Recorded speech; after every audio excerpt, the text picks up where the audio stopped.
Human trafficking and forced labor. A vast and complex trade in men, women and children, found in every country in the world. أنا عشت في الشارع وكل حاجة بعملها في الشارع. And the campaign led by Egypt's first lady to stamp it out. We do have today what is referred to as modern-day slavery, and I think this is totally unacceptable. How her call to the business world for help is being answered. This guy has two choices. Either he says no, I won't sell my daughter, or he says yes, sacrifices one girl and everybody can survive for the next year or two. Does he have a choice? I don't think so. It is in their own interest to tell the community at large, yes, we are here, we are companies, we are working, we are making profit, but we are paying back to the society.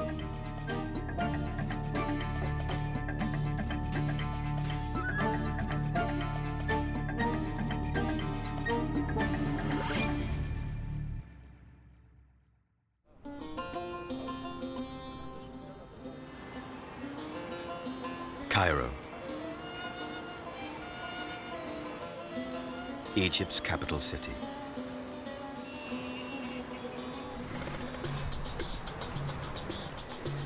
With a population of 20 million, it is one of the largest cities in Africa.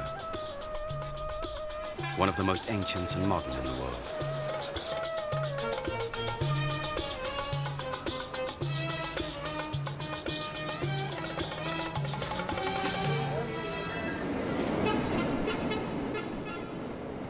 But scratch below the surface, and Egypt is tackling one of the most ancient and most modern of crimes: human trafficking. I myself was not really aware that such a problem as human trafficking really existed. I heard about it, I read about it, but for me it was always a problem that was out there, a distant problem that never really existed in my own society. For many years, Egypt was seen as a transit country, a route for trafficked human beings to pass through on their way to their final destinations in the Middle East. But within Egypt, human trafficking has not been on the agenda. Until now. I came to realize that what we were talking about here really was a market of human lives. Women and children in particular were being sold and resold into like commodities, according to the economic principle of demand and supply, at a rate of a market price.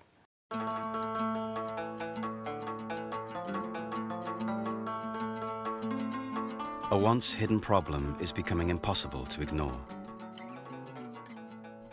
Underage marriage, once a common practice, has now been made a crime.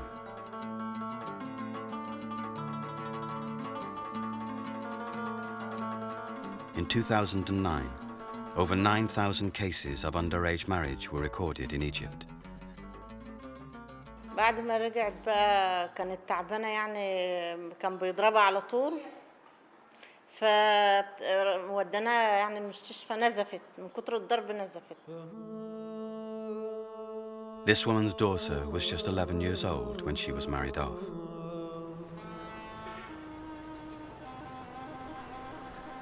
We're talking about the fear of physical abuse. We're talking about the loss of dignity. We're talking about the total destruction of human lives. The district of Tamua is one of the many poor areas in Egypt that has over the years been targeted.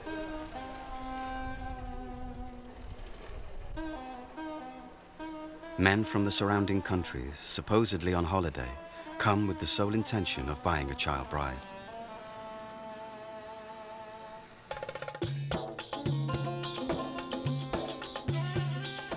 But the Egyptian authorities are responding. The legal definition of human trafficking has been changed. It now includes any form of child exploitation, from physical and sexual abuse to the early marriage of young girls for profit. Child marriage is a severe form of violence. So in 2002, we've decided to put children at risk as a top national priority. We went to Parliament proposing to raise the minimum age of marriage for the girl from 16 to 18 and we were faced by strong opposition. In spite of the opposition, we passed it, and this really made the change. We did not only expose it, we did not only criminalize the perpetrators, but we empowered the victims.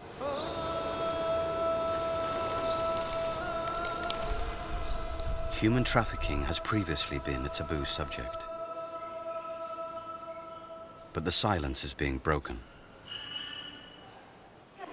دي بنت عندها 14 سنة. The girl you are listening to is the friend of an underage bride who was sold by her father for $900. مش مشكلة في سبيل ال 5000 جنيه اللي قالها ادهم لك ادهم لي ان انا اعمل مشروع لاخواتي. The 14-year-old was too afraid to make the call herself. البنت دي قالت ان انا لما بشتغل في بيت اخته وولاده بمعنى اوضح بيتحرشوا بيها. البنت حملت، البنت ماتت وهي في الشارع. طب بالعكس طالبهم بال 5000 اللي هو دفعهم. ايوه. قبل كده عشان يساعد والدتي طبعا والدتها غير قادر وكانت اولادها صرفت الفلوس. ايوه. فكانت مأساة. هي دلوقتي لا تثبت حقها هي بنت لقيت لها The anonymity of a phone call can feel like the safest way for an underage bride to reach out for help.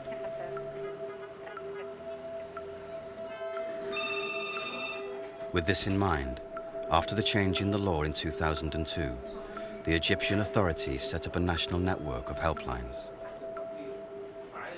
احنا بنتكلم مع البنت نحاول نهديها نحاول نقول لها ان احنا هنا المكان هيقف معاكي وهيحميكي وكيفيه ان احنا نتصل بيها بدون برضو ما حد من اهلها يعرف.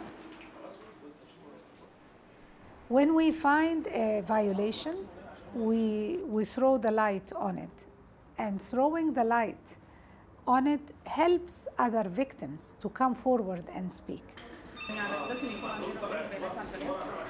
The number of calls to the helpline increases annually. In its first year, it uncovered nearly 10,000 cases of underage marriage. They are frightened and they are scared, afraid of the traffickers and afraid of from the pimps that may harm them. I can remember that a girl who called us, she was a servant. She was married 3 times per month. And sure, this is not a legal marriage. This is a form of prostitution.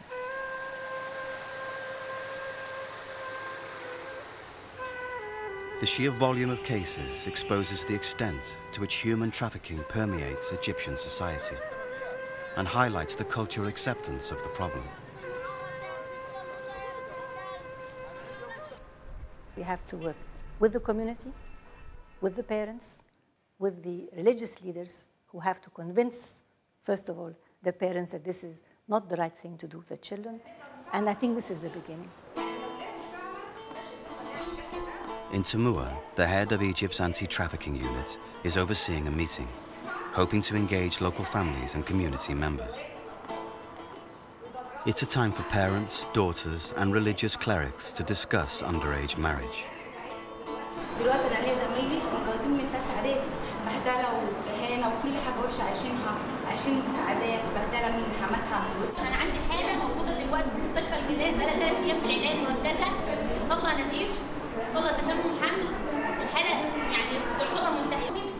A safe place for the community to question age-old culture and customs, such as unofficial temporary marriages conducted by Muslim clerics. أساسي في المشكلة دي مأذون لما بيعلن الزواج في الجامع وعارفة إنها قاصر وعارفة إنها مش متزوجة وعارفة إنه عقد عرف. في بقى الله أعلم بعد المأذين في المدن كانوا بيعملوا المشكلة دي. The religious authorities also agree it's time for change. يعني الإسلام لم يأمر بهذا. وطبعا وكما نعلم بأن رسول الله صلى الله عليه وسلم يعني لو كان حيا وموجود بين أيدينا الآن يعني لم يترك هذا الأمر. Egypt's senior cleric, the Mufti of Egypt, issued a fatwa. It declared the early marriage of girls to be against Islamic law and removed the authority of any parent over an underage daughter where such a crime is committed. And for the first time in a Middle Eastern country, the Egyptian authorities have jailed 40 clerics, who will serve a minimum of 2 years in prison for carrying out illegal child marriages. This could set a precedent for the rest of the Arab world. If you don't make the law work, then the law is useless. Of course, it's important to have a legal framework, but if it's just a piece of paper, it's no good. As the institutions and law are changing in Egypt, big business is also tackling the underlying causes of human trafficking. Behind every job that you create as a businessman, you have eliminated a source of child abuse, child slavery, forced labor, etc.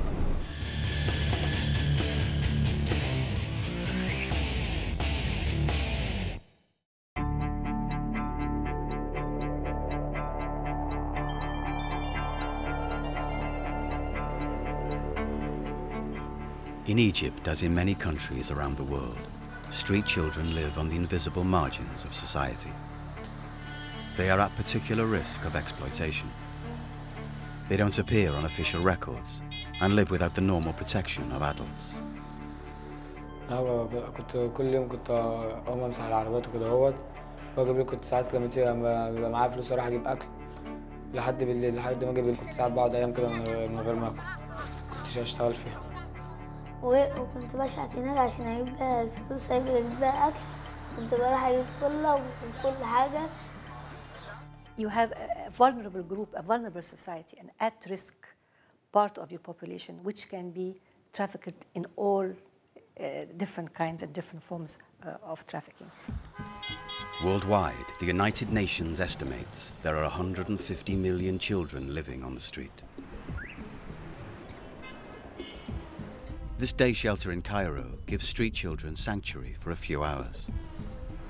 It's jointly run and funded by the Belgian charity FACE and the National Council for Childhood and Motherhood. لا المخاطر الولاد بيقابلوها في الشارع كتير قوي من أهمها المخدرات والأهم من المخدرات أعتقد الاعتداءات الجنسية اللي بتحصل ما بين الولاد وما بين بعضهم من أهم المخاطر إن الولاد أولاد الشوارع بيخلفوا هم كمان أولاد شوارع من غير ورق رسمي من غير جواز من غير الولد اللي طالع ده ما بيبقاش معاه أي حاجة تثبت هويته ده غير بقى إن هو ما بيلاقيش ياكل غير إن هو ممكن يتعور ما يلاقيش حد يعالجه. Addiction to a solvent called cola makes the children turn to crime and prostitution to feed their habits and themselves. عايز هم عشان هم كانوا متربيين في الشارع وخدوا على كده وانا ما كنتش اعرف حاجه اسمها مخدرات ولا حاجه ما كنت قاعد في البيت. لما مشيت من البيت عرفت مخدرات والسجاير وبشرب سجاير انما المخدرات ما شربتهاش خالص بشرب سجاير بس. انا عايزين على طول ما انا معاهم لازم اشرب زيهم واعمل زيهم واعمل كل حاجه زيهم. انا ما رضيتش لوني كده برضه كانوا بيضربوني ياخدوا مني فلوس بالعافيه. At the shelter, they are given time to learn and to play. Many of them also have jobs. أنا شغال ميكانيكي موتوسيكلات بس أنا الفلوس اللي باخدها بروح أديها لستي عشان هي بتشيلها لي عشان لما أكبر أفتح بيها الورشة. أيوة أنا حبيت محمد المية عشان يعلم القراية والكتابة. ممكن الشهادة دي أطلع البطاقة أطلع الرخصة ألاقي لها شغلانة حلوة منها أي حد يرضى يشغلني عنده. We're talking about unacceptable inhuman conditions. We can't just sit here and say, well, we know exactly, how those young women and children, what they go through. We know how they feel. We know what it's like to be exploited, because we don't. Suzanne Mubarak believes there is a business solution to this human misery. She is calling on the corporate world to address the underlying causes of human trafficking. I sat with them. I said, you have a very important role to play. You have the resources, you have the capacity, and you can afford. You have to pay back to your society. One of Egypt's leading businessmen, Sami Sawiris, was persuaded. His company is building a new town called Haram City on the edge of Cairo. Eventually, it will house 500,000 people, some of them from Cairo's poorest areas. Ownership is something that we all know works if you want to make people have a continuous sense of belonging to a country, to a town, to a neighborhood. And that's why we said, how can we get people to own something? And we talked to the government about helping a little bit, so they accepted to give us the land against us committing not to sell it to rich guys with building big villas. For Sawiris, it's work in progress.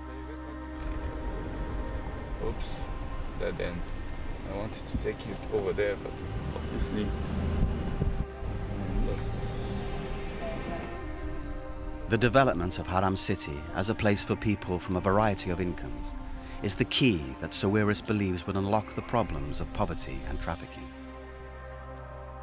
Job creation to give its inhabitants regular money is a major part of the plan. This plant recycles all the town's rubbish and employs local people. Look at it this way. A guy gets married, after a while they find themselves with 5-6 kids. The guy is constantly out of a job, from one job to the other. And then one day they wake up and there's a guy knocking on the door saying, your daughter is 16 or 15. I have a guy that wants to marry her and he will take care of her and you, and he will pay you £10,000. So this guy has two choices. Either he says, no, I won't sell my daughter, and then the 6 children are going to bed without food, or he says yes, sacrifices one girl and everybody can survive for the next year or two. Does he have a choice? I don't think so. Because he also knows that if they're thrown out on the street and they have nothing to eat, that sooner or later one of those kids or all the kids will go begging or basically start selling themselves. His theory was put to the test soon after he started building. In 2008, hundreds of people were killed and thousands made homeless after a rock slide crushed a slum area of Cairo. Several hundred of the survivors, so-called rock people, were rehoused in Haram City. Okay, this is the most exciting part of the project. These are the rock people's commercial area. You know, they love this, infringing on the street, on the sidewalk, and this individualism. The rock people brought with them the untidy chaos of an inner city area and a small but significant crime wave. It's been quite successful. From having crime like a standard procedure every day among them, we now have from time to time 1 or 2 fights or people stealing something, but overall you can say that they've started also self-policing, like, don't do this, they're going to accuse all of us. There are no policemen in Haram City. The developer's answer was to take the risky decision of creating a security force from within the community itself. أنا فرد أمن فأمن على الناس وأمن إنشاءات بالنسبة للشركة، بحافظ على حاجة الشركة وكده ومشاكل بتاع كده يعني ما بين السكان مع بعضينا كده يعني أنا أصلا من السكان مع بعضينا أهل ببعض أصلا مش كفرد عليهم يعني مش لأن هم ناس متفاهمين قبل كل شيء. The rock people are bringing their own culture to Haram City. Some of the cafes and shops are run by evacuees. بعد ما المبنى اللي فيه لقمة عيش اتهد ما كانش فيه مصدر لقمة عيش. فيه لقمة عيش والحمد لله بنعمل برضه الناس دي معانا. Look at the guy, super proud of it now that he owns a shop. Do you think a guy like this would sell his child anymore? Impossible. He doesn't need it. He has a business, he has a house. So why would he do that? A down payment of $2,000 is matched by a government subsidy and will secure a mortgage on a 2-bedroomed house. It's an economic model Sawiris is pioneering in other parts of the world. In the center of the new town, there are 3 schools, a mosque, and a permanent shelter for street children. دلوقتي أحسن ولا دلوقتي أحسن ليه؟ حاسة بإيه فرق؟ عشان وانا كنت بيت بابايا كانت مرات باباكي مرات باباكي كانت وانت أحسن دلوقتي ليه؟ هنا في تحسن، في تقدم في التعليم. قبل كده ما كنتش بتتعلمي؟ لا بتعلم بس محدش حمسنا اكتر من دلوقتي.